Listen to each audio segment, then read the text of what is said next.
Greetings. We're going to start with Chapter 9. This is on skeletal muscle tissue.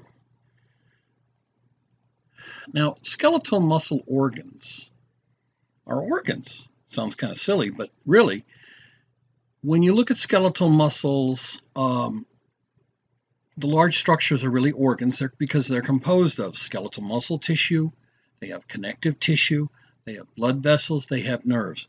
So in that, it qualifies for a designation of organ.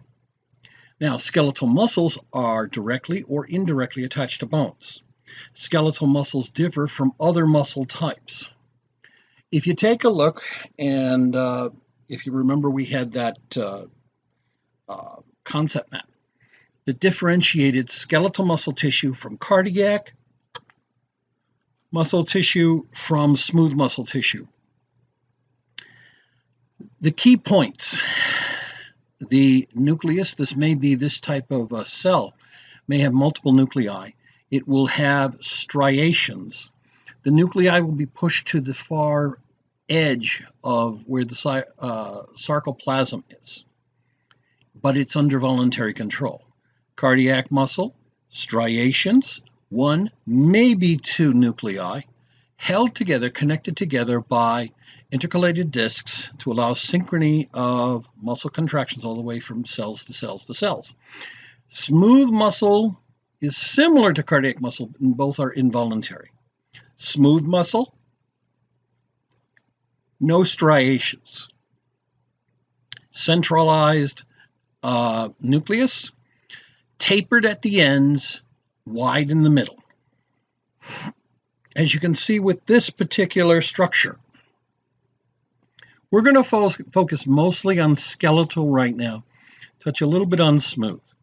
When you have A&P2, we're going to spend a significant amount of time on the cardiac muscle tissue when we get into the heart, and to a lesser degree, a certain amount of the smooth muscle tissue when we go through things like the gastrointestinal system, the uterus, and some of the hollow visceral organs like arteries, etc. The functions of skeletal muscle tissue: they produce body movement, maintain posture and body position, support soft tissues, guard body entrances and exits. So what am I talking about there? If you look at, for example, the anus, you have an inner sphincter that's composed of smooth muscle tissue, but the outer one, or the external one, is skeletal muscle. They maintain body temperature. We've talked about this going back to Chapter 1. And this is what happens if the body is being chilled. Well, you'll have shivering.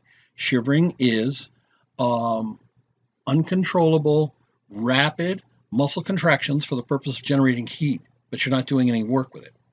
And also, a storage site for nutrients. Now, skeletal muscle tissue contains various tissue types for proper function. We have the skeletal muscle fibers, and these are muscle cells, of course. We have connective tissues that harness the forces of the contraction. Blood vessels, which nourish, they provide nutrients as well as take away waste for the muscle fibers. Nerves provide control of the contractions. You want to be familiarized with some of the terminology here, the prefixes, etc. MYS, MYO, and SARCO always refer to muscle. Epi is stating on. Peri, around. Endo, within. Okay, so for example, we're going to talk about eventually the various connective tissue layers. Now, the various tissue types for proper function. Skeletal muscle fibers are muscle cells, as we've said, and really, when we go through all of this, we've talked about it before. The nerves control the contractions, the blood vessels will nourish the muscle fibers, connective tissues will harness the forces of contraction, and we need to start focusing in on these layers of connective tissue. So the epimysium is a dense layer of collagen fibers surrounding the entire muscle. They are connected to the deep fascia, which is consisting of dense connective tissue layer. The muscle fascicle is a bundle separated from other fascicles by a fibrous layer, which we call the perimysium. In the perimysium, you have fibrous layer of collagen and elastic fibers that also will contain blood vessels and nerves to supply the muscle fibers in that fascicle. When we deal with the endomysium, we have a thin areolar connective tissue that surrounds each muscle fiber. Then we have other components that are essential. Myosatellite cells, these are really stem cells that function in the repair of damaged muscle cells. Myofibrils are bundles of muscle proteins located inside of each muscle fiber. You're going to see these are the ones that are involved with contractile capabilities. They are consisting of actin and myosin protein. So we start off with the gross anatomical structure and we go down to the small structure. Here we have a muscle which is enclosed by the epimysium. We have the fascicles, which are basically a cluster of muscle bundle, and they're surrounded by perimysium. You notice that within the perimysium, you will also have the presence of blood vessels and nerves. When you get to the perimysium, you notice that you have a variety of muscle fibers here. You have a containment here of endomysium, all right? And when you get to an individual fiber, and this is a muscle fiber, basically a cell, you'll have a capillary. Obviously for things like gas exchange, for nutrient supply, removal of waste. You'll have an axon of a neuron. The neuron is going to initiate the contraction. We'll get into that in a bit. And the endomysium will be protecting it. And then you have right next to it a myosatellite cell. So basically, if the myofibril dies for some reason, gets damaged, this will begin to start de-differentiating as a stem cell into a replacement muscle cell. Now, muscle attachment to bone, this can be direct or indirect.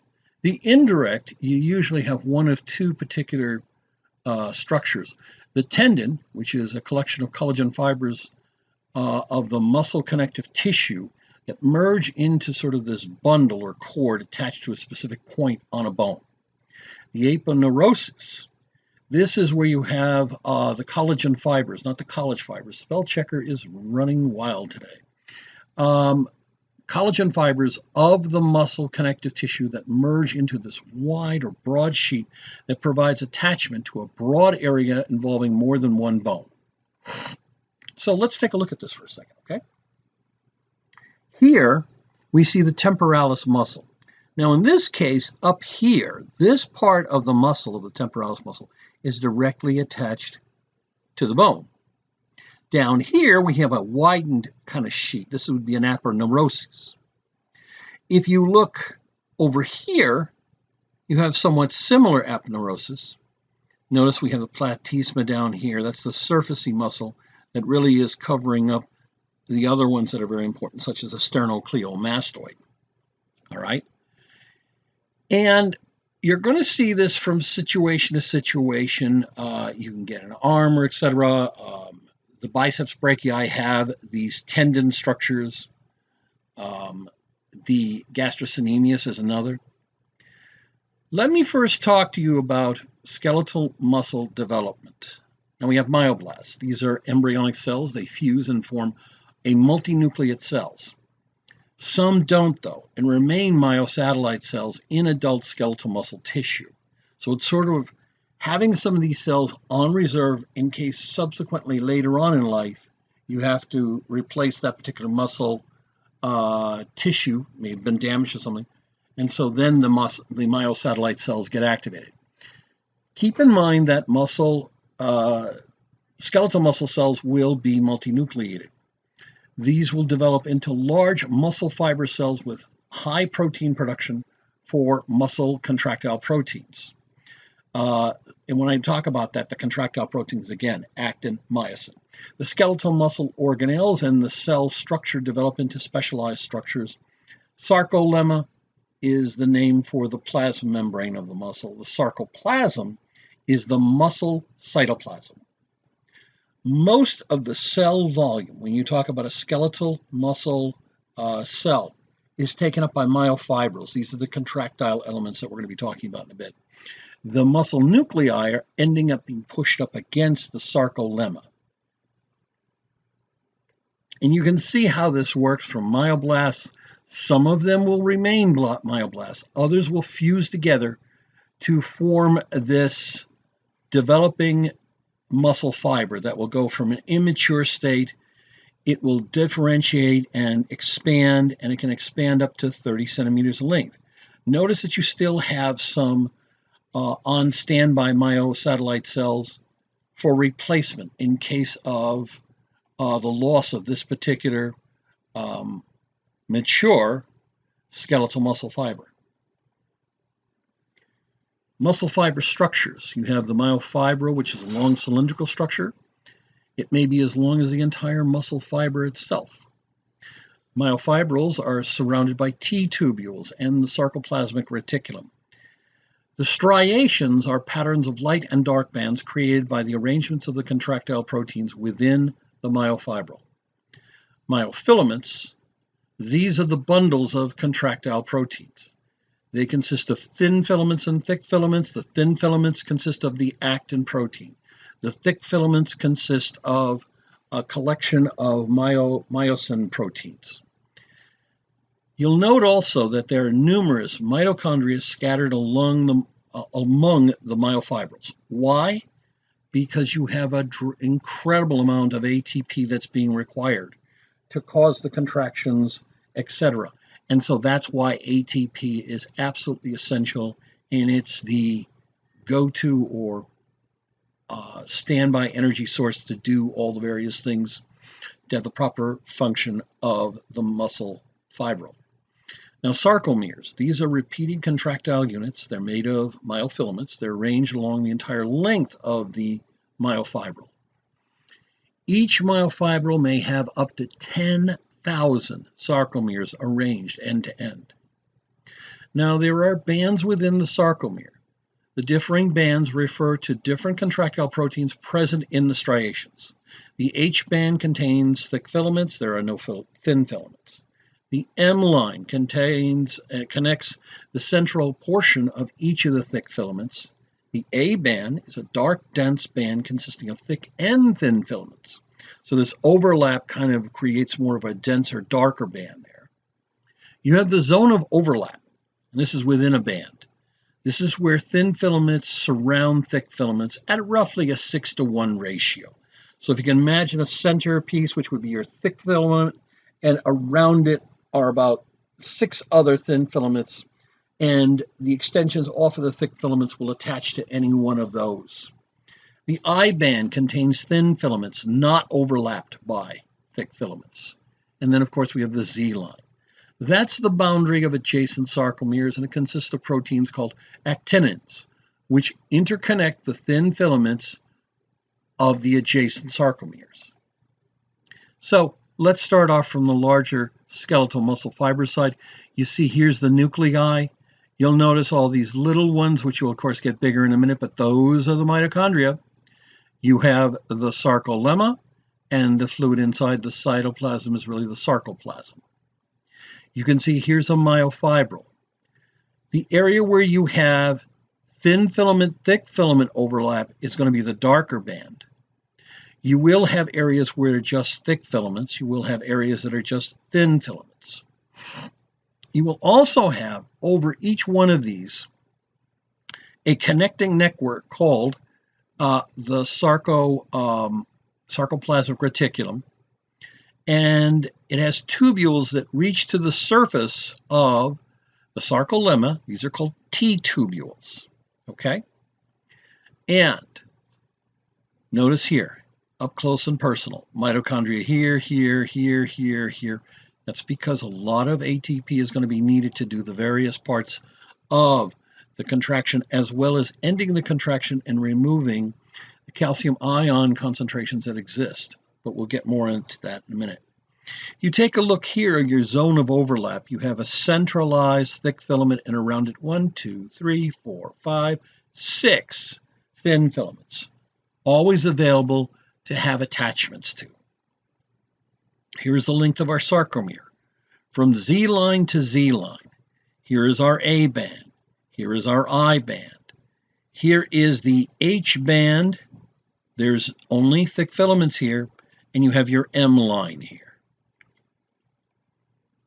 Now the sarcolemma separates charges from the external interstitial fluid. Negative electrical charges line the internal surface, and positive charges line the external membrane surface. Guess what? We're talking about potassium and sodium ions here. Lots of potassium on the inside, lots of sodium on the outside. Okay? And now when I say negative charges, you're going to have a lot of other charged particles inside. They're going to contribute to the overall negative electrical charges. Changes of charges depend on ion flows through a selectively permeable membrane. Charge changes usually initiated by the neuron can travel down the length of the sarcolemma. Now, the modified smooth endoplasmic reticulum, that's known as the sarcoplasmic reticulum, and you have the T tubules. They permit the charge to travel into the myofibrils to trigger sarcomere contractions. So let's get a little bit more detail about these T tubules and the sarcoplasmic reticulum. Transverse tubules, otherwise known as T tubules, these are narrow tubes or tubules that pass through the sarcoplasm. These enter at right angles to the sarcolemma and encircle each sarcomere at the zone of overlap. It's not right angles, it's right angles. Sorry about that. The combination of T tubules and sarcoplasmic reticulum are really called the triad. That's because basically, if you can imagine it, you have SR and then another amount of SR, and then you have in between that T tubules. But let's talk about what the SR is. The sarcoplasmic reticulum forms a tubular network around each individual myofibril. The SR tubules on each side fuse together to form this extended chambers called the terminal cisternae. They are specialized for the storage and release of calcium ions. Now, calcium ions are going to be a +2 ion, just to help you. The membrane will contain select pumps that pump calcium ions from the cytosol into the sarcoplasmic reticulum. Pumping means you need ATP. Now, there is an important protein called calsesquitrin,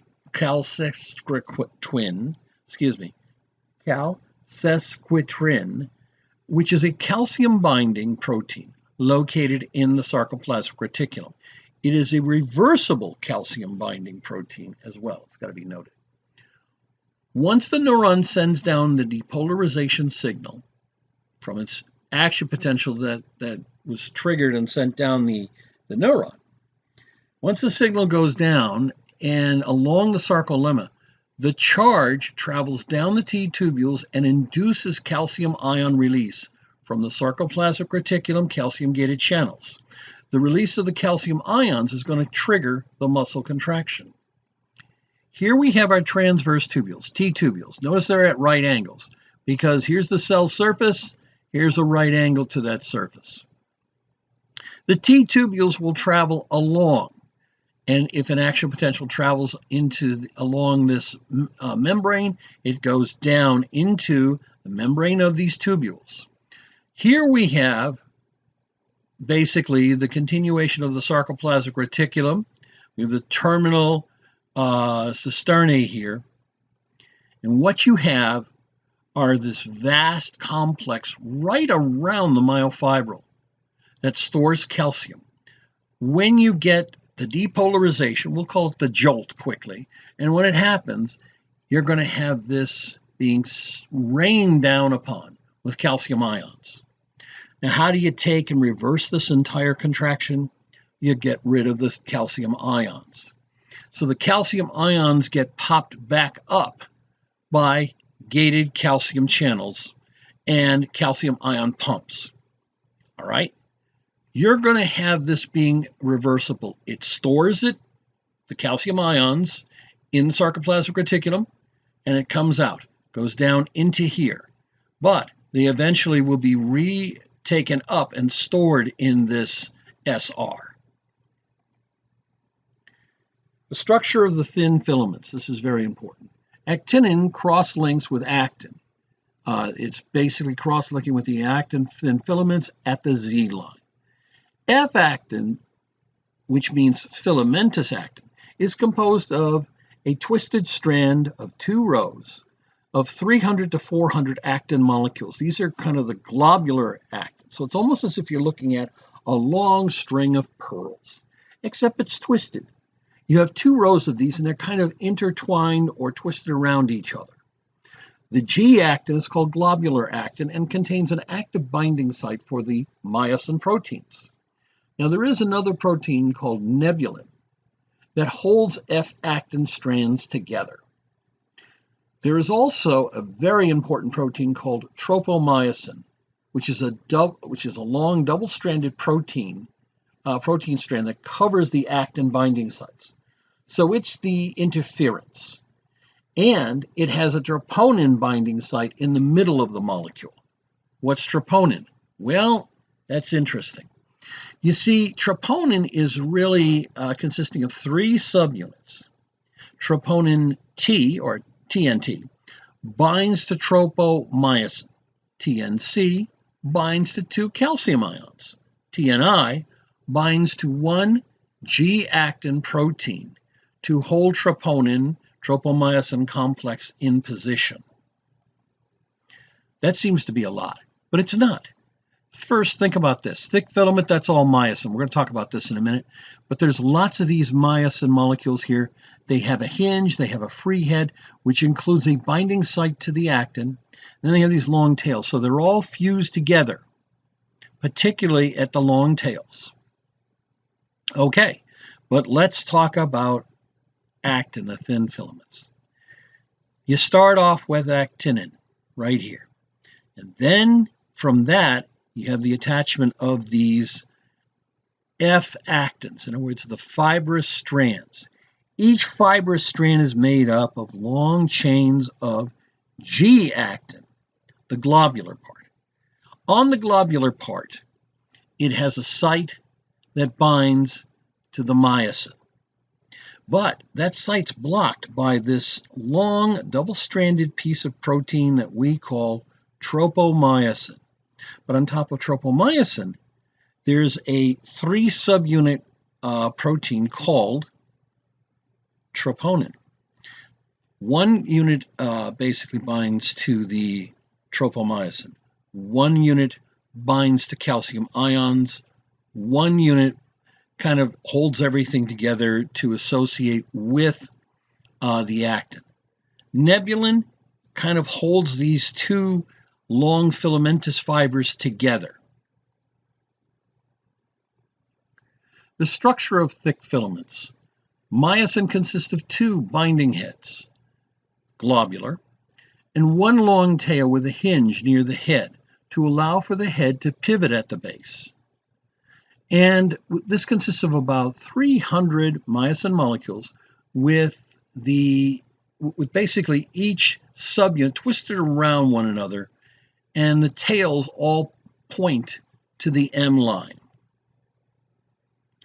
If you can think about it, all of these heads are going to basically extend out. If you were to look down at the end, you would see all the heads around almost 360 degrees. That allows for them to bind to any of those 6 actin filament lines, as I mentioned to you before. Now, titin is an elastic protein located at the end of the thick filament head, okay? And it extends from the thick filament through the I line and attaches to the Z line. It allows for the recoil of the contracted thick filament after the end of contraction. So you've got some means to basically recoil or relax the muscle after it has contracted. It contracts, and then it goes through a relaxation, and this is done, the relaxation, through the titin. Now, myosin heads are arranged in a spiral pattern to link to actin thick filaments around it. Now, we come up to an unusual theory called the sliding filament theory. Basically, when skeletal muscle fibers contract, the thin filaments slide over the thick filaments. There's a process that occurs. The H bands and the I bands, as a result, get smaller. The zones of overlap get larger. The Z lines move closer together. And the width of the A band, though, remains constant. Now, during this contraction, as the sliding is occurring in every sarcomere along the fibril, all the myofibrils get shorter. What I'm saying to you is this. Now, you notice how all these heads are in all the different angles, and here's titin, okay? So it attaches at kind of this end here and is able to allow for a recoil. Here are the free head, the hinge, and the myosin tail. So when I stimulate this, notice how we have this unusual situation here. The reds are the thin filaments. That is the actins. The blues are the myosins.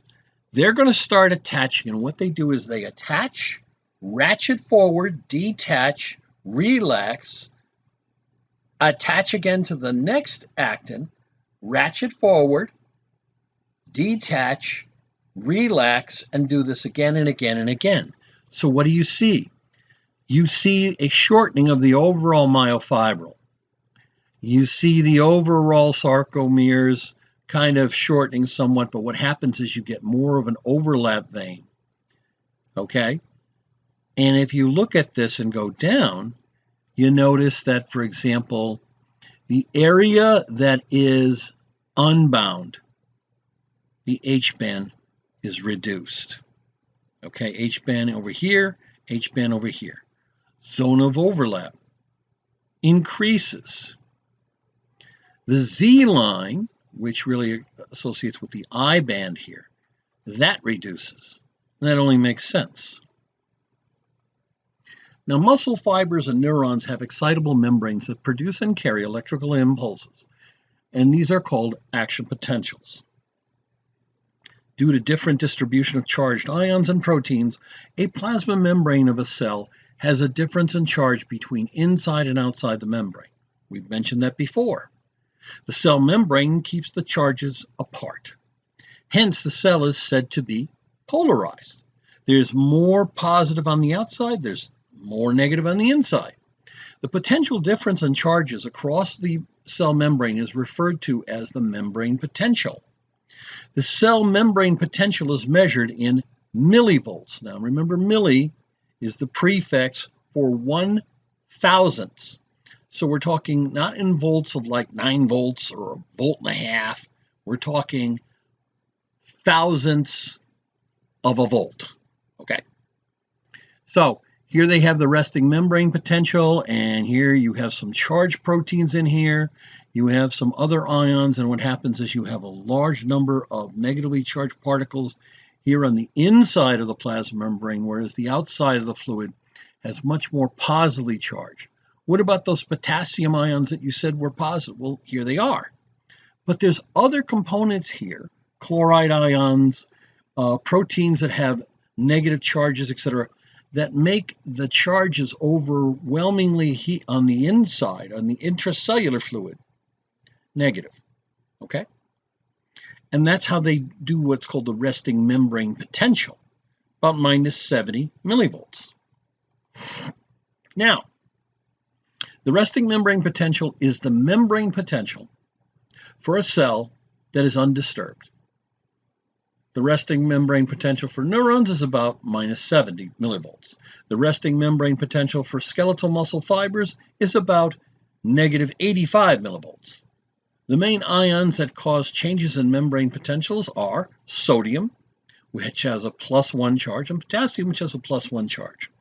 Some leakage of ions across the selective permeable membrane can occur, and this leakage is controlled by, you guessed it, the sodium-potassium pump. It is a critically important pump, and it is very important in maintaining this charge even though you have some leakage.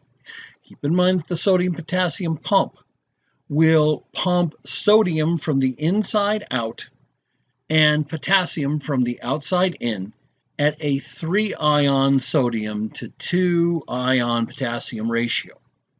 But pumping, in this case, active transport, which means pumping against the gradient, requires ATP for energy. So here I have negatively charged ions here. Here you can see I have sodium positively charged here. We've got negatively charged proteins here. We have some positively charged ions here. It is overall in the intracellular fluid, it's going to be negative. The extracellular is going to be positive. So what's going to happen here? Because the overwhelming number of ions on the outside is sodium, they're going to be attracted to the negative area here. You note also that the amount of sodium inside the cell is also very, very low. At the same time, the amount of potassium here will be attracted to the rare amount of potassium out here. So the leak channels will, from place to place, cause some passage without any energy being required of sodium from the outside to the in, and from potassium from the inside to the out. And the only pump that really is going to compensate for this leakage is a sodium-potassium pump, which means it's going to take energy. Now, skeletal membranes and neuron cell membranes are electrically excitable. The membrane contains voltage-gated channels, which are ion channels, that are activated or inactivated by changes in the membrane potential. The action potential occurs by selective voltage-gated channels opening and closing. The steps to an action potential are as follows. Before I go forward, I want to introduce you to a concept with these gated channels.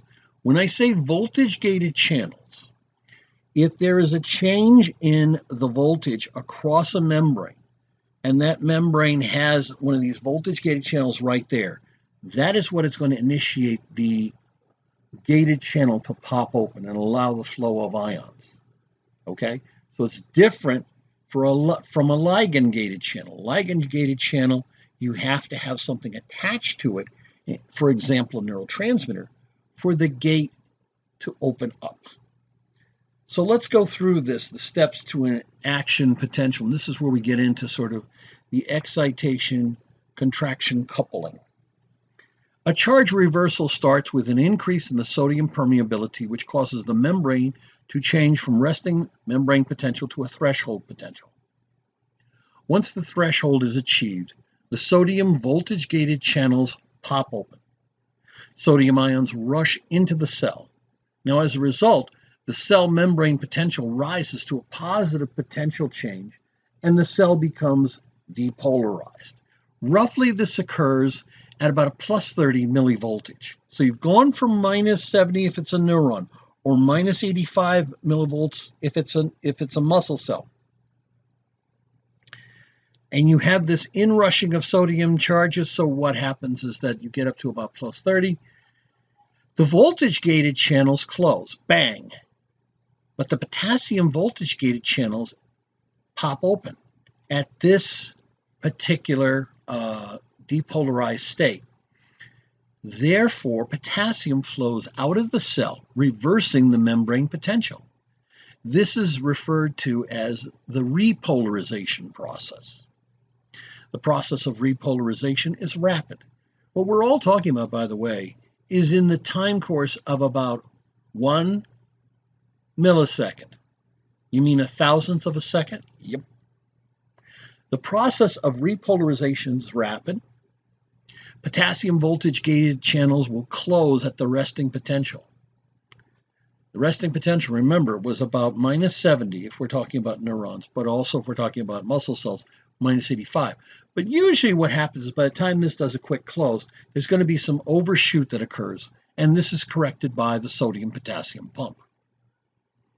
So here we are, minus 70. Let's say this is a neuron for a minute. I keep getting these small increases in sodium ion permeability. I get up to this point of threshold, and everything's on its own. It takes a life of its own. It's actually suddenly you get all these voltage-gated sodium-potassium channels open. Bang! And so depolarization occurs. And when you get up to about here, sodium voltage-gated channels close. Boom! At the same time, you're way up here, and now the potassium voltage-gated channels open. Positive particles move outside of the membrane, and so you have a repolarization occurring. And it keeps going down, down, down, down, down.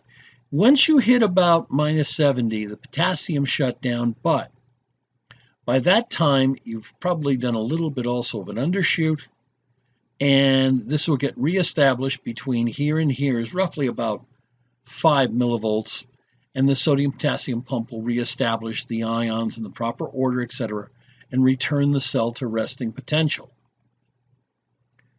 This brings us up to refractory period. What is a refractory period? It's the time period when the membrane cannot respond to another stimulus. Think about it this way. It's like when you turn on the switch, you can't turn it back and forth, back and forth, back and forth fast enough because it won't respond. When does the refractory period end? It ends when sodium and potassium ion concentrations across the membrane are restored. So this brings us up to the definition of an action potential. What is it and what it does? It is a depolarization. It's propagated, that is spread along the membrane in one direction. As the time delay in the gated channels opening, closing, and the ion concentration reestablishment creates a refractory period, a period where you cannot create a second action potential. So it prevents the propagation in a backward direction from which it started. So it goes only in one direction, in the direction where there is more membrane that has not gone through this depolarization yet. So you can see here the depolarization stimulus initiating the action potential. It's going to go in this direction. Behind it would still be going through the recovery, etc. And so you're not going to get it going backwards. It goes forward, forward. And this is what the oscilloscope is showing for the action potential. The neuronal axon or the skeletal muscle cell will both demonstrate this type of property. Muscle fiber contracts when stimulated by the motor neuron. So you have the neuromuscular junction, the NMJ. This is the site midway along the muscle's fiber length where the motor neuron initiates a muscle contraction. NMJ consists of the following: an axon terminal, known as the synaptic terminal, of the motor neuron. The motor neuron, a motor end plate, which is a specialized region of the sarcolemma, and it has specialized folds called junctional folds, which increase the surface area and number of acetylcholine receptors. The neurotransmitter we're going to deal with here is acetylcholine, ACH for short. We have also a space, a gap space called the synaptic cleft. This is the space between the axon terminal, the membrane of that axon terminal, and the membrane of the motor end plate. Okay? The neurotransmitter involved, as I said, is acetylcholine. So, how do I stop this? I basically stop the process by inactivating acetylcholine. This is done by an enzyme called acetylcholine esterase. Yes, you need to know that. ACHE for short. And that is located in the sarcolemma and in the synaptic cleft. So basically when you have the acetylcholine pass across this synaptic cleft, and we're talking about it's very short, 50 nanometers, billionths of a meter. So it's a tiny space. So the axon terminal releases its neurotransmitter.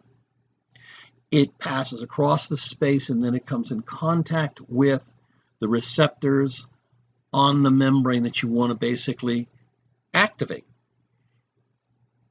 But acetylcholine only lasts so long. It will attach to a receptor, unattach, attach, unattach. When it bounces off and unattaches, it is now susceptible to the enzyme acetylcholinesterase, and thereby will be broken down.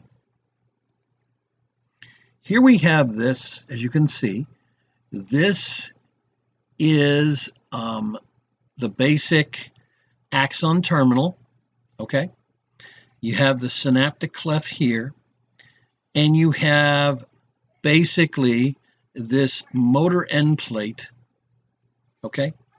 So what happens? The motor neuron is activated. It sends down an action potential, which then sends a action potential impulse all the way to the end where the terminal ends are.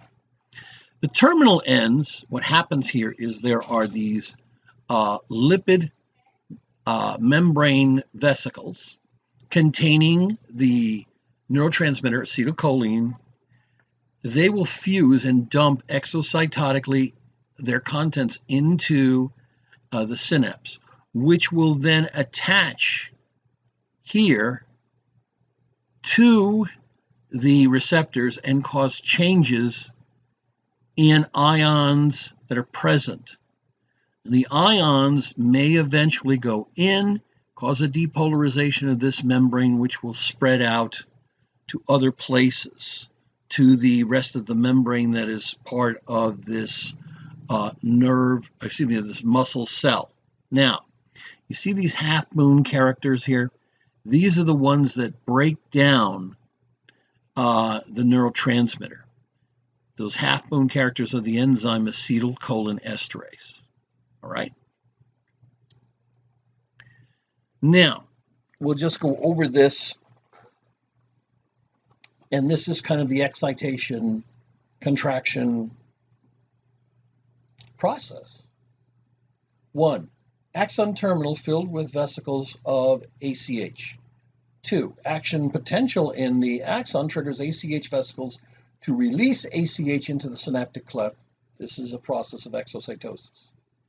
ACH diffuses across the synaptic cleft and attaches to the ACH receptors in the sarcolemma, the motor end plate. ACH binding triggers the ACH receptors to permit sodium ion influx into the sarcolemma, and this shifts the membrane potential towards the threshold. The sudden rush of sodium ion influx triggers action potential along the sarcolemma. ACH detaches from the receptors, diffuses away, and is broken down by the enzyme ACH. Now, with the declining levels of ACH in the cleft, this results in closing of the sodium ion channels on the ACH receptors. Action potentials travel along the length of the sarcolemma and down into T-tubules. The action potential travels down the T-tubules and passes between the terminal cisternae, altering the sarcoplasmic reticulum permeability. When the SR releases the calcium ions as a result of altering this permeability, all of these calcium ions are basically going to go into the sarcomeres at the zones of overlap. This is going to trigger the muscle fiber contraction. And as I said before, this is the process called excitation contraction coupling. And you can see that through this process here. And when we have the muscle fiber contracting, we have to note that in a resting sarcomere, the myosin head is already partly cocked, meaning pulled back, ready to attach and bind to an actin globular molecule.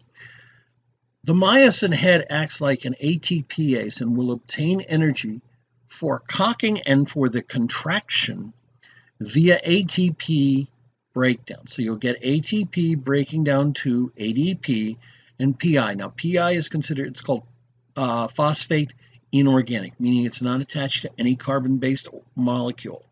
So it's almost like just a phosphate group. But it can be recycled and put back onto ADP to make ATP. As we go through this process, you have to start it. So ADP and PI are still attached to the myosin head. The contraction cycle starts as calcium ions, and they diffuse into the zone of the overlap. The calcium binds to the troponin calcium binding site. Remember that there are 3 proteins in troponin. Each one has a unique binding site. This one attaches to the troponin calcium binding site and causes the troponin and tropomyosin shift away from the actin binding site. The actin binding sites are exposed. The myosin heads bind to the binding sites and the cross bridges form. A cross bridge would be, as you can see here, this myosin attachment to one of the globular parts of the actin. And here we have the fibril actin, and here we have the individual globules that make that up. Okay? And what you have is ADP that was really ATP broken down. Now, the myosin heads pivot. In other words, they're going to contract as they expel the ADP and PI product from the binding site on the myosin heads, and this is referred to also as a power stroke. The cross bridges will immediately detach. The myosin heads detach from the actin binding site when an ATP molecule binds to the myosin head.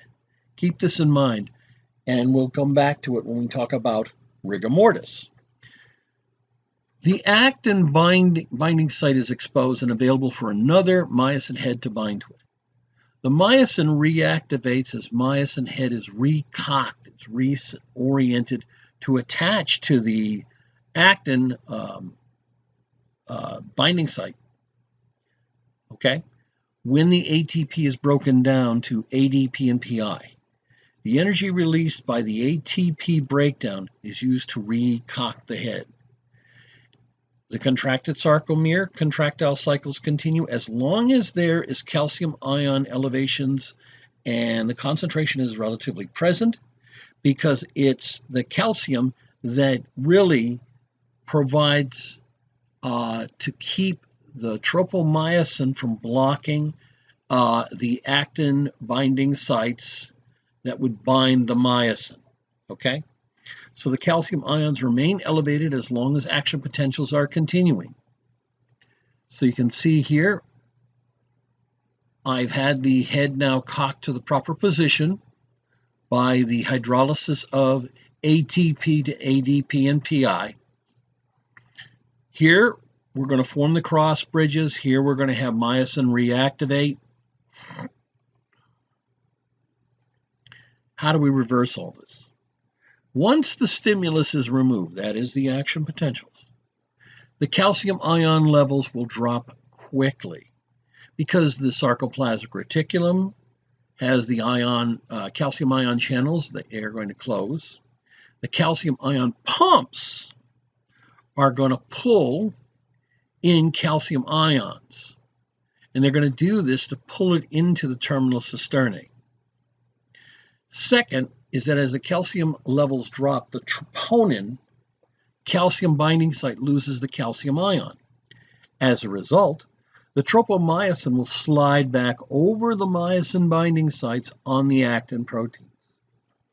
Finally, the cross bridge formation will stop. Now, you need to be aware of one other thing, though. It used to be that everybody would think, okay, fine, so now myosin is not attached to any strand of actin, meaning that all of the myosin heads are detached. That doesn't really happen.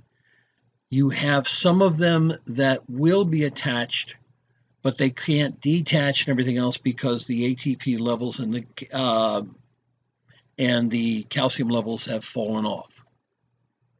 Here is contracted sarcomere. Notice this, a lot more of the cross-linking here. This is thick filament, this is thin filament, and of course this is tight, right? And now what happens? Well, muscle tension development occurs based on events during the excitation, contraction, coupling. We have 6 steps: neural control, excitation, calcium ion release, contraction cycle begins, sarcomeres shorten, and the muscle tension is produced. And you can see all of this in these different diagrams. You have neural control, you have action potentials coming down, you have basically the release of the neurotransmitter, the formation of action potentials which excite the membrane going down into the T tubules. You are now going to have the calcium ion release from the SR. You will have also ATP necessary. And what happens here is the contraction cycle begins. And you have basically the calcium acting on troponin, pushing, causing the tropomyosin to pull itself away.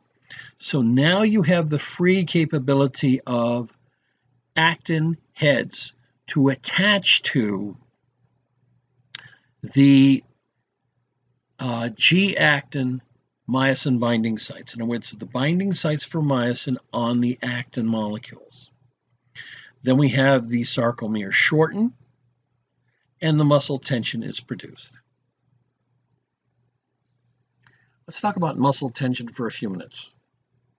Muscle tension depends on the tension produced at the individual muscle fiber. Now, this tension is related to the fiber's resting length at the time of stimulation. Here's what I'm trying to get you to think about. See, it's not like you really want to get more tension if you have like maybe only one myosin head attached to that actin fiber. You want to have some of them already attached so they get a good grip and they can keep moving forward, shortening as they are having cross-linking. So the sarcomere length tension relationship, the tension generated by this sarcomere is related to the optimal resting length. Okay, so what is the optimal resting length? This is going to be, mind you, prior to the start of the stimulus, and that length is 75 to 130% of the optimal length.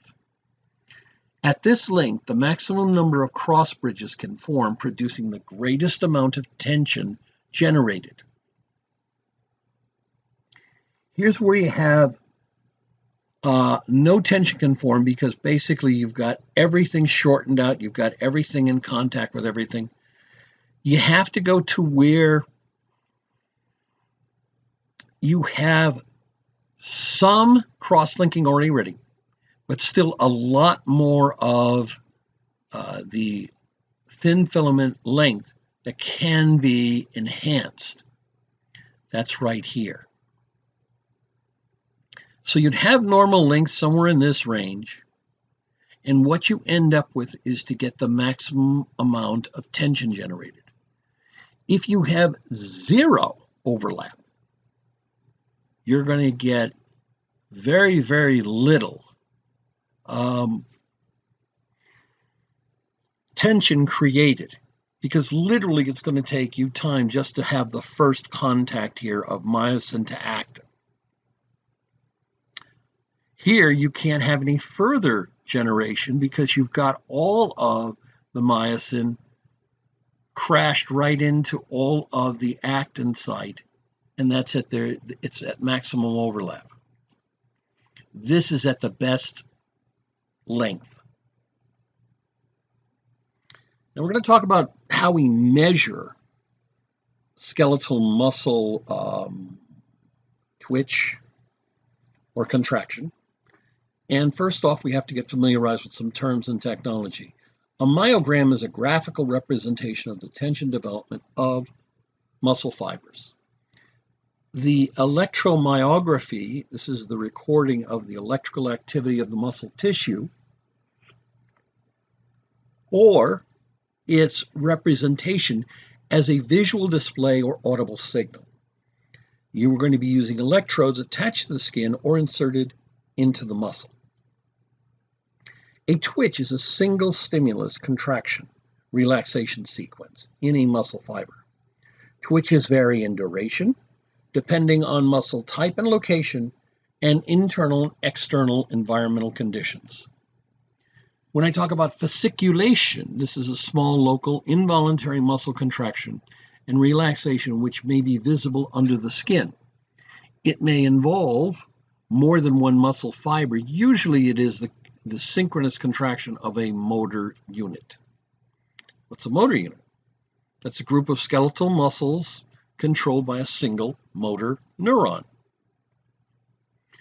Now, the phases of a myogram are the latent contraction and relaxation phases. First, the latent phase begins at stimulation, typically lasts about 2 milliseconds. During that period, the action potential sweeps across the sarcolemma, and the sarcoplasmic reticulum releases calcium ions. But there's no tension yet. Then we have the contraction phase, which roughly is about 15 milliseconds. The tension rises to a peak. The calcium ions cause actin binding sites exposed. The cross-bridging interaction occurs. Then we have relaxation phase. And remind you, this is all a small twitch, not an extended weightlifting pull. Okay? The relaxation phase roughly goes about 25 milliseconds. The calcium levels are falling. The tropomyosin covering the actin binding sites occurs. The cross-bridge numbers are beginning to decline, and the tension returns to resting levels. Now, you have to keep in mind something. The twitch, the buildup of tension, differs in different types of muscles, in different types of the body. For example, you compare the eye muscle, which has a real quick fire and then a real quick relapse. That's because it helps with being able to adjust into the field of view for the survival of the organism. The gastrocnemius has a relatively quick buildup of tension, and then it's a relatively slower slope afterwards. But the deep muscle of the calf, the soleus, has a massive increase, but it's over a much longer time scale and a much lower or slope, as you can see here, for the deep muscle of the calf, the soleus. Okay? You always have to keep in mind that the peak here is the maximum tension developed. So you have, of course, the latent phase, the contraction phase, and the relaxation phase. Now, peak tension depends on the frequency of stimulation and the number of muscle fibers stimulated. There are two factors that determine the amount of muscle tension that is produced. The amount of the tension produced by each stimulated fiber. The total number of muscle fibers stimulated at any given moment. Now we're going to have a demonstration of TREP, which is a staircase-like appearance of muscle tension increasing when the stimulus occurs immediately after the relaxation phase has ended. Each tension response is slightly greater than the prior one, but this does not happen in skeletal muscles, but can happen in cardiac muscles. We'll show you how those differ as we get into A and P2. Wave summation is a little different. It's an increase in tension occurring as next stimulus occurs before the relaxation phase has ended. Now, this is where you get a situation where the relaxation phase is still occurring. The period where you're not going to be able to stimulate a second contraction has ended, okay? And that refractory period has ended. So now you can give yourself a boost. So in each case, here we have a stimulus here in green. We get a heightened amount and then a reduced.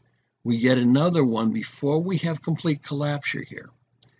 And we go higher and higher and higher and as you can see here, higher and higher.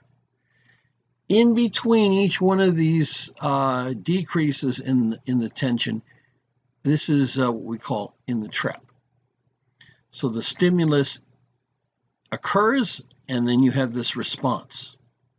Stimulus occurs, and this is the response. Stimulus occurs, but it hasn't completed here, the relaxation, so now you start from here and moving upward. Same thing with here, moving upward. Okay? This is where we get into two concepts of tetanus. Now, I don't want you to get this confused with the disease. Excuse me. Incomplete tetanus means sort of a buildup of tension, convulsive tension, based on the word tetanos. This is where the muscle tension is producing a peak tension during a rapid cycle of contractions and relaxation. But it's incomplete because you have to keep going through this. Now, complete tetanus. The tension is maintained when a higher stimulation frequency eliminates the relaxation phase. Basically, you have a high calcium ion present, which prolongs contraction, thereby making contractions continuous. And you can see this. Here, we have incomplete. Beginning of relaxation, next stimulus. Beginning of relaxation, next stimulus. Beginning of relaxation, next stimulus. Okay, fine. And if we do it just right and keep up these periodic stimuli, you're going to have this up and down incomplete tetanus. Nevertheless, complete tetanus is firing, and just when the refractory period is ended, firing again and again and again and again until you end up with a summation here where it plateaus out. And as you continue to maintain the periodic stimuli, you're going to keep the muscle in full contracted state.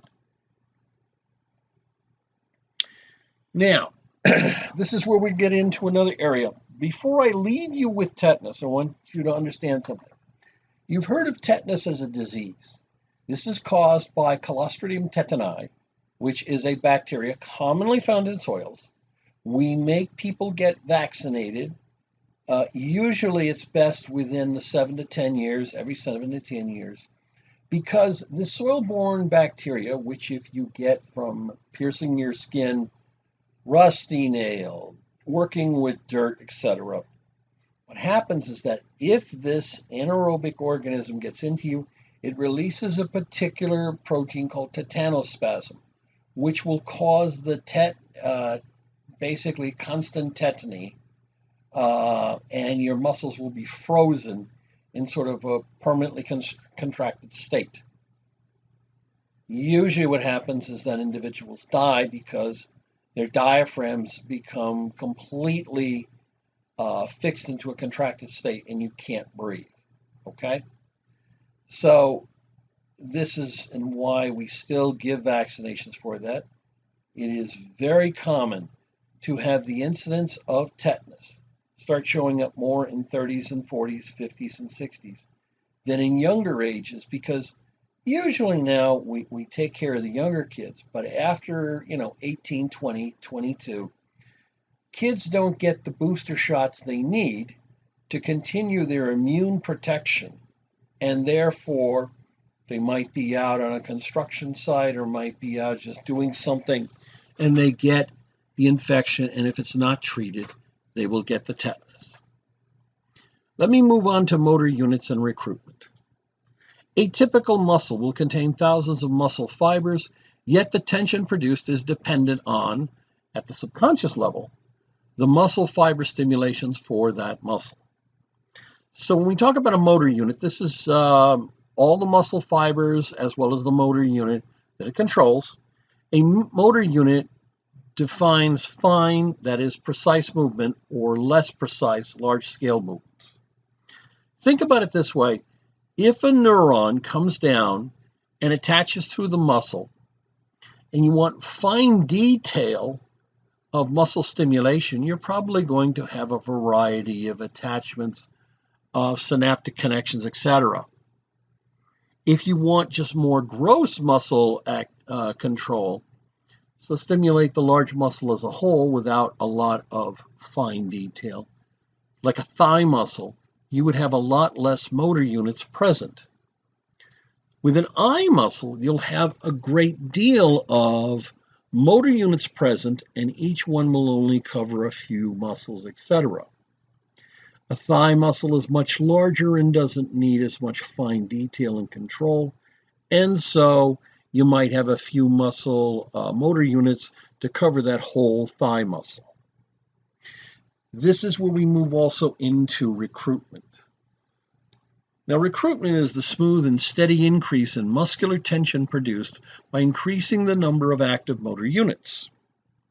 Muscle tone is regulated at the subconscious level, and this is the resting tension in a skeletal muscle. Now, let me just help you one more thing about this recruitment. Think about it this way. As you are listening to this, you're looking, and you move your eye from one side of the viewing field and swing across to the middle and swing across to the far edge without moving your head, okay? Because this is all involving the muscles of your eye.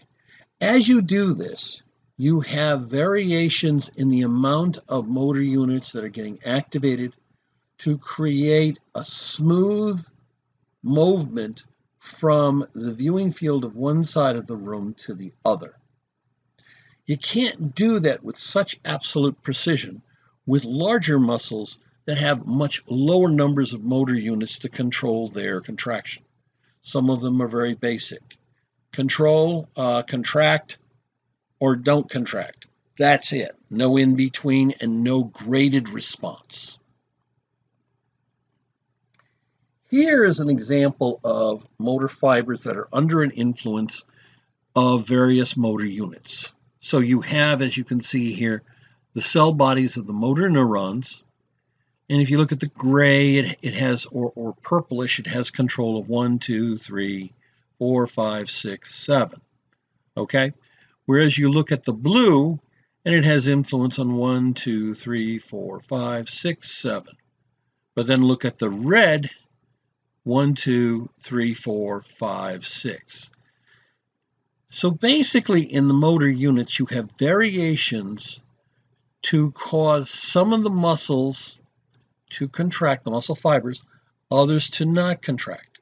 And when you want everything to contract, you have to create the stimulation for all motor nerves to act on all motor units.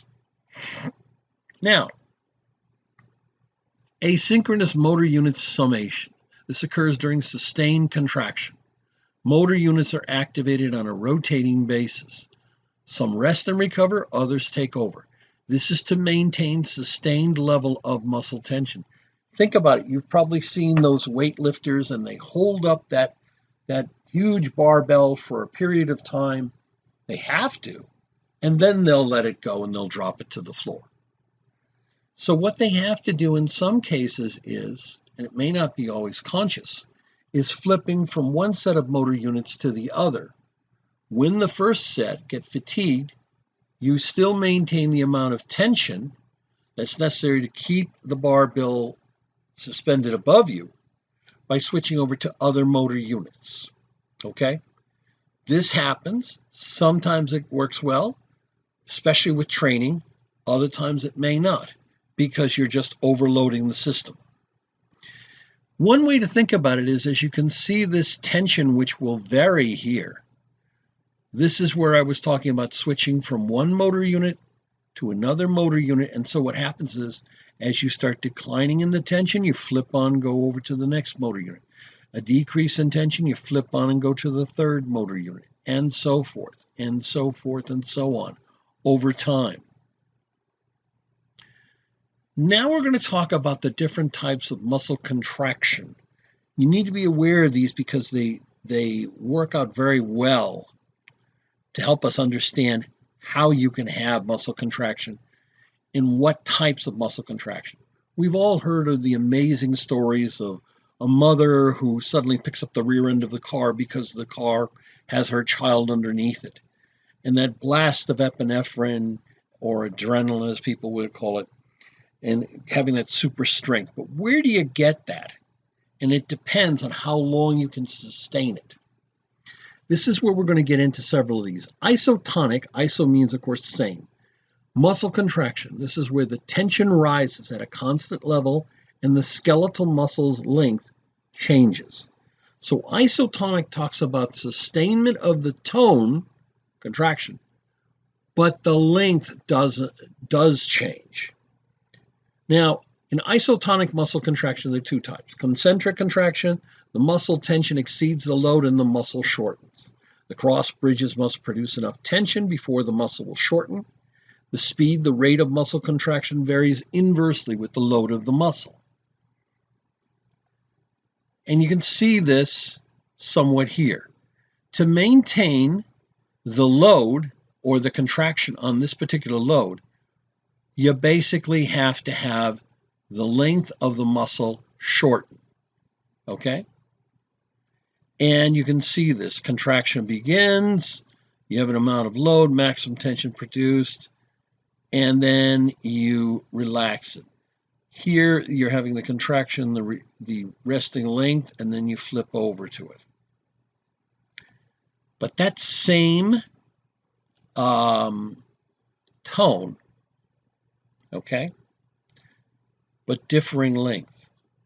Eccentric contractions, this is a peak tension, is less than the load. The muscle will elongate because of the contraction of another muscle or the pull of gravity. The rate of elongation depends on the difference between the tension developed by the active muscle fibers and the size of the load. This is where you suddenly get someone who's producing a tremendous amount of tension, but they're not lifting the sword out of the stone. They're not picking up the 1,000 kilogram barbell, etc. Isometric contraction, think metric as length. Same length. The muscle length doesn't change. The tension produced never exceeds the load. An example, reflexive muscles that keep the body upright during standing or sitting. The muscle fibers cannot shorten as the tension does not exceed the load. And you can see here, muscle stays the same, but because of the load, it's too much. And so the support is removed, the eccentric contraction begins. Okay? You're going to keep a certain level of contraction, but there's not going to be that change in the length, or there will be a change in the length. Now, muscle contraction that's isometric, length remains the same, the buildup in tension increases. Everybody got it? Good. Now, here's where we get into some of the biochemistry of the muscle. When we talk about muscle contraction, that requires a tremendous amount of ATP, which I've mentioned before. Now, ATP can be produced aerobically or anaerobically. Anaerobically, you're talking about glycolysis. Aerobically, you're talking about glycolysis, Krebs cycle, the electron transport chain. The mitochondria is the site for aerobic ATP production. So basically, the Krebs cycle and the electron transport chain occur in the mitochondria. Glycolysis occurs in the cytoplasm. So anaerobic breakdown of glucose to pyruvate occurs in the cytosol of the cell, as I said, yet it only generates 2 ATP molecules net and 2 pyruvate molecules per molecule of glucose. And what do I mean by net? Well, if you look in about glycolysis, you know, there's that saying, to make money, you gotta spend money. Well, the process of breaking down glucose initially in the cytoplasm requires you to use 2 ATP molecules in the biochemical steps, but you produce 4. And so 4 minus 2 means that in the end, your glucose molecule, just by glycolysis, you got a net change of 2 ATP molecules. Aerobic metabolism, well, that's different. That's where you get a lot more bang for your buck. provides 90%, 95% of the ATP demands. The process occurs in the mitochondria. Now, instead of the Krebs cycle, they call it the citric acid cycle. Same thing. And the electron transport chain. And this yields about 30 ATP molecules per glucose molecule. A lot more. So as I said to you before, glycolysis here, you get a little bit of ATP and you get some pyruvate. Then, this is in the glycolysis, but if you have the pyruvate go into here, it goes through the citric acid cycle, and then we have the electron transport chain, and now you get this whopping amount of ATP molecules in the end. Now, there's another molecule you need to be aware of, creatine phosphate. Creatine is a compound made by muscle cells from catabolized amino acids. Now, the abbreviation is short, creatine phosphate, CP. CP will generate ATP to ATP. So it'll cause the change from adenosine diphosphate to adenosine triphosphate. Muscle metabolism at different levels of activity is another point you need to keep in mind. A muscle at rest, the ATP demand is low. Glucose is delivered to the cell, and it usually will be converted into glycogen. Okay? Fatty acids, though, are converted by mitochondria to ATP, which is then used to make creatine phosphate, CP. The muscle at moderate activity levels, oh, this is different. The demand for ATP increases, and it's going to also cause an increase in oxygen consumption. That means more blood supply. Glycogen is now going to be broken down to the glucose molecule. Aerobic metabolism will be in full swing, so the mitochondria is cranking it up. And usually what happens is this. As you go through this initial activity, you go and you use up whatever free ATP you have. Then you go and you use up your creatine phosphate. Then you go into glycogen and you have glycolysis, anaerobic metabolism.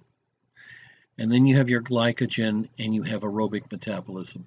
And note that you will get a lot more ATP down here than any of the others, as demonstrated by the number of twitches. When you get to the muscle at peak activity level, ATP demand is very high. The mitochondrial activity is limited only by oxygen availability. So by the blood system delivering oxygen, by your respiration taking in oxygen, those are the limiting factors. Some loss of pyruvate will lead to lactic acid conversion, and this results in lactic acidosis. What happens here is pyruvate is broken down to lactic acid, which then gets pumped into the blood. You start having the pH beginning to shift downward.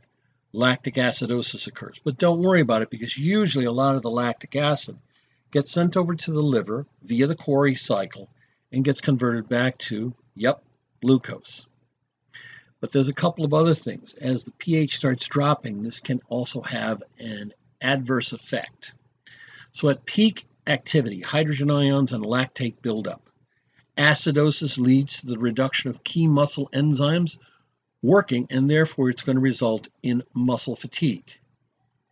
Here is the first diagram here, where you can see with just moderate activity, and you have creatine playing a role to make more ATP, and you have oxygen being delivered here. Fatty acids are occurring where you're going to use that in the mitochondria for energy. Then we start, particularly in the myofibrils, and you'll see this, where you start using some of your glucose and your pyruvate, which occurs. You're going to make a lot more ATP.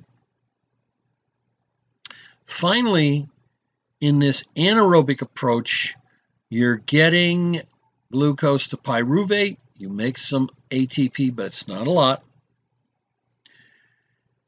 And you get your glucose from the breakdown of glycogen. You also make some ADP to ATP by the release from creatine of the phosphate group. The myofibrils will support the muscle contraction. You have ATP hydrolysis, but now you're having this buildup of lactate and hydrogen ions, which will then be sent out into the blood and lead to some acidosis. So let's talk about muscle fatigue for a minute. This is a period where skeletal muscles can no longer perform at the required level of activity. The major factor is a decline in the pH within the muscle fibers. So you have somewhere in the range of 7.1 to 6.4. Remember, blood, its pH level, its range for normal healthy status is 7.35 to 7.45. Or you can have the muscle as a whole, resulting in decreased calcium ion binding to the troponin and altered enzyme function. So you build up that, basically the lactic acid, and the hydrogen ions, and so it begins to actually affect enzyme functions and troponin functions within the myofibril. What about recovery time? This is the time period where conditions of the muscle fibers return to normal pre-exertion levels. To achieve sustained activity, this may require a week for full recovery. Okay? Now, glycolysis due to insufficient oxygen leads to inefficient use of glucose and acidosis. So that's the key point there. If you don't have enough oxygen, you'll get some ATP, but you end up wasting a large amount of this carbon molecule, glucose. It gets converted, broken down to pyruvate, then to lactate. The mitochondria doesn't play a role here at all. If you have sufficient oxygen, you'll always be able to go glycogen, glucose. Now, if you get glucose when you can trade off for fatty acids and use the fatty acids for energy, great. The excess of the glucose gets converted to glycogen. So it's sort of the storage site for glucose. And it's really just a polysaccharide, sort of like starch, but they call it animal starch actually for glycogen. Again, you got to keep in mind that if you have insufficient oxygen, you're going to have this lactate buildup, and you can even, you've smelled it in gyms when people were pushing it, etc. Okay? When you have, though, enough oxygen, you can have everything run through this process of glycolysis, citric acid cycle, electron transport chain. What you're going to end up yielding is some carbon dioxide and some water and a lot more ATP. Keep in mind that during the recovery period, when oxygen is available, lactate can be recycled back. Now, this is where I mentioned what I mentioned before, but I want to reiterate it. What you're going to have is the resynthesis of glucose from pyruvate. You will have the conversion of that glucose to glycogen or used to produce more ATP. Interestingly enough, this is all focused around the liver. You can also have granules of glycogen in muscle tissue. But the only other place that you have a buildup of glycogen is in the liver. This brings us to the Cori process. The lactate that's entered the blood moves to the liver via the blood, and it gets converted back to pyruvate, then converted to glucose, and then it's sent back into the blood for use by the muscles. If there's an abundance of this, then what you see is that glucose there will get converted to glycogen and stored in the liver. But the Cori cycle is really just this big, interesting system where you take lactate from the blood, convert it to pyruvate, and then convert it to glucose. Now, there's another issue here, oxygen debt. If you've ever seen anybody afterwards, and I used to do this when I tried to do some running, afterwards you're breathing and you're, oh my gosh. This is called excess post-exercise oxygen consumption. They used to call it the oxygen debt. And it's a post-exercise requirement of oxygen, which is used to replenish normal pre-exertion ATP levels in muscles. Basically, you have to stop there, and you see this person just breathing real hard, and they're ventilating a lot. But this is what is happening. You're going to build up to normal stability by bringing in a lot more oxygen after you've finished the exercise. This demonstrates again the Cori fiber, the Cori process, as I said to you. Glucose pyruvate lactate, lactate pyruvate. Some of it may get broken down also into some energy for the liver. The bulk of it, though, gets converted to glucose and then sent back out for possible use by the skeletal muscles.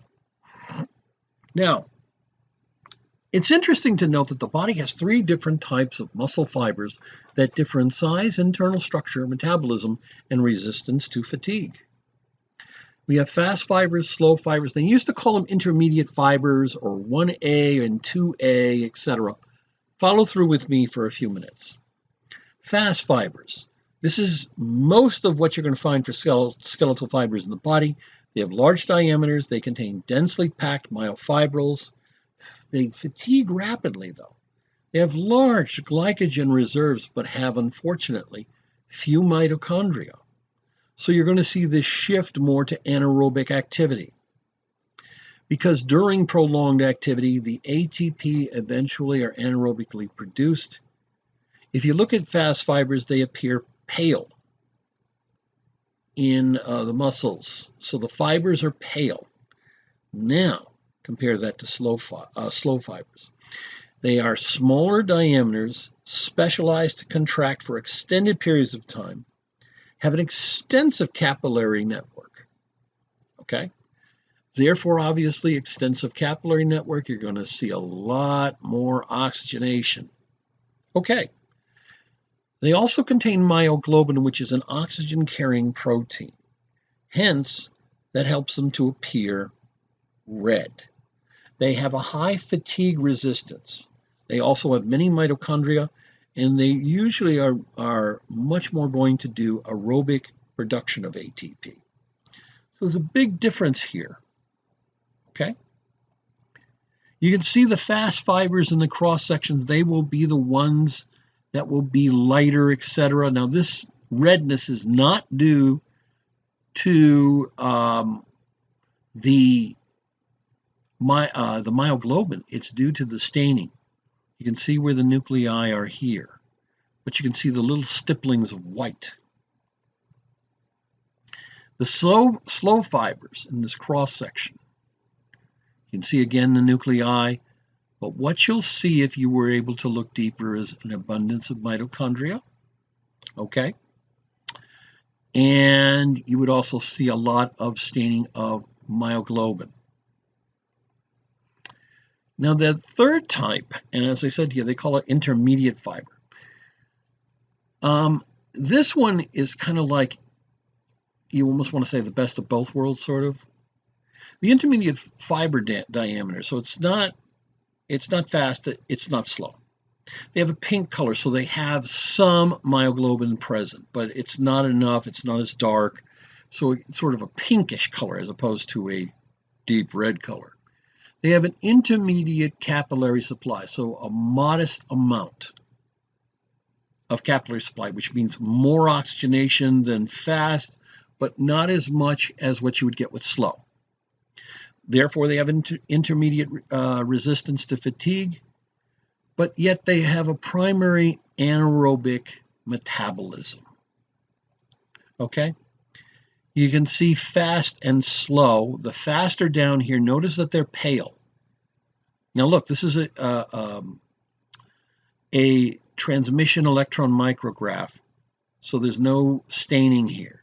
You'll see a lot of striations here, and here is your slow fibers, and you see a darkening here, and that is due to the presence of myoglobin, etc. Also, you'll see the capillaries here, but you don't see capillary density in any way, shape, or form under the fast area. But this is also a longitudinal section. But this is a nice chart that breaks them down. Now, there were alternative names. I don't expect you to memorize those. Don't lose that perspective. See at the bottom? Okay, Fast, slow, intermediate. That's the point I want you to get. The cross-sectional diameter, large, small, intermediate. The color, white, red, pink. Myoglobin content, low, high, low. Capillary supply, scarce, dense, intermediate. Mitochondria, few, many, intermediate. Those are the factors I want you to remember, because this is going to be very, very important when you come to understand why some muscle tissues have an abundance of slow fibers. Others have fast fibers. But then again, they're only being used a little bit for high-speed activity, and it's done, such as what you would have in the eye muscles, the movement of the eye muscles, or compared to the eye movement of the muscle contractions of the gastrocnemius. We have to go over a couple of other terms here, and one of them is hypertrophy. This is an enlargement of stimulated muscle fibers. Hypertrophy can be induced by exercise, anabolic steroids, and growth hormone use. Atrophy is the opposite. That's the reduction of muscle size, tone, and muscle power. Usually it's due to a lack of activity or neural damage to the muscle motor area. That's why you see someone that's in, for example, a cast where they have restriction of movement. The muscle mass can be, though, restored with physical therapy. If you have prolonged neural damage, or let's say paralysis, you will see an atrophy of, for example, the legs, the thigh muscles, etc. Now we're going to talk about some of the pathologies of the skeletal muscle tissue. Muscular dystrophy is one. This is a series of inherited diseases which result in muscle weakness and deterioration of the muscles. There are a couple of particular ones, there's a whole host of them, but the ones I would figure would be helpful to know right now are Duchenne muscular dystrophy, DMD. This is a genetic disorder characterized by progressive muscular degeneration and weakness, and this is due to the alterations of a protein called dystrophin. And that helps keep the muscle cells intact. It basically helps attach the Z lines to the sarcolemma.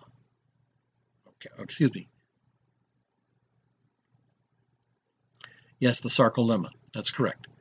And what happens is when this dystrophin is defective, as you do muscle contractions, you literally start tearing the Z lines from the attachment sites, and they tear up the cell membrane, and the cells die.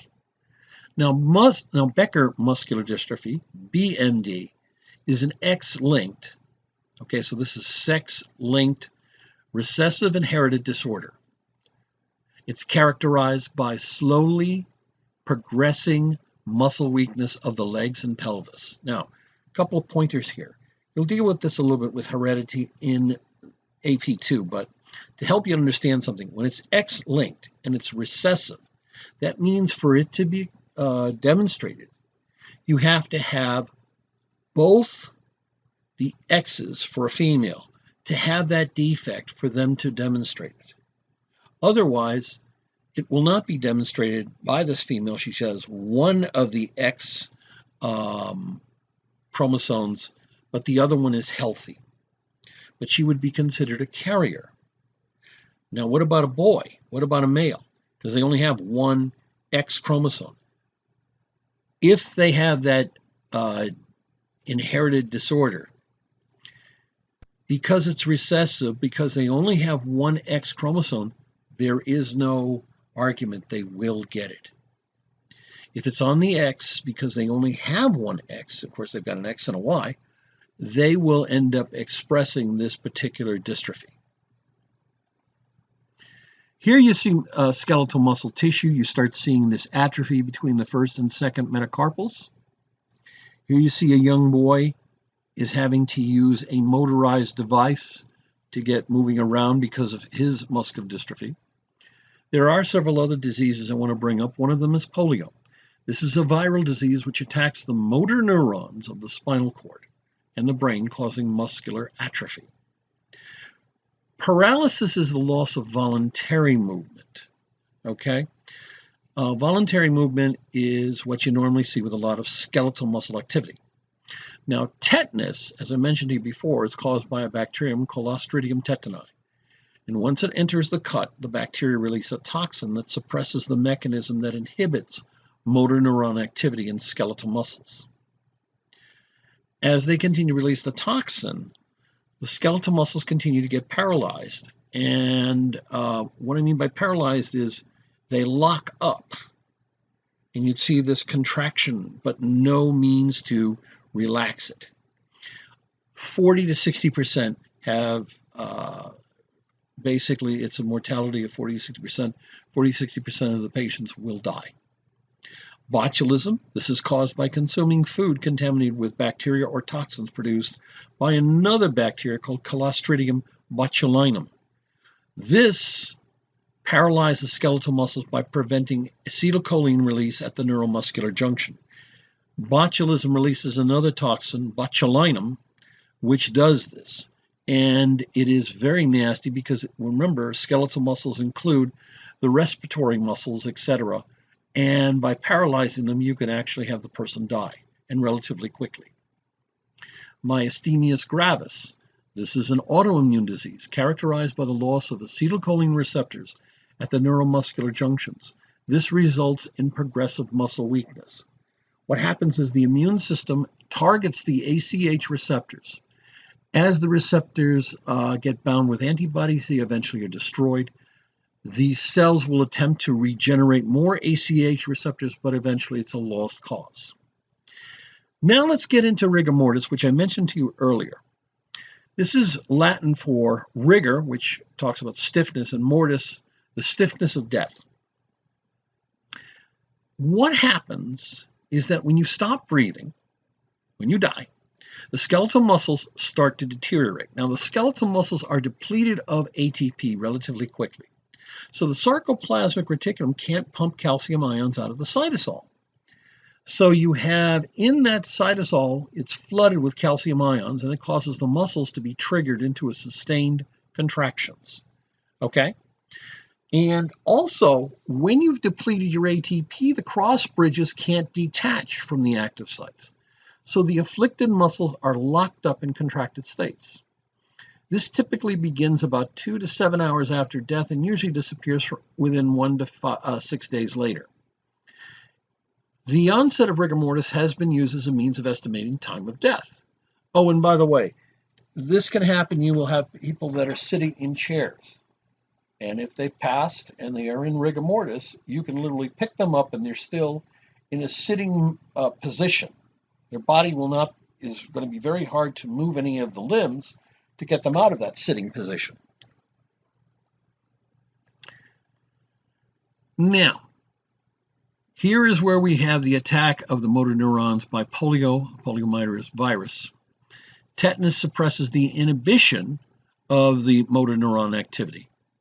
Botulinum and myasthenia gravis affect neuromuscular communication. And we're done.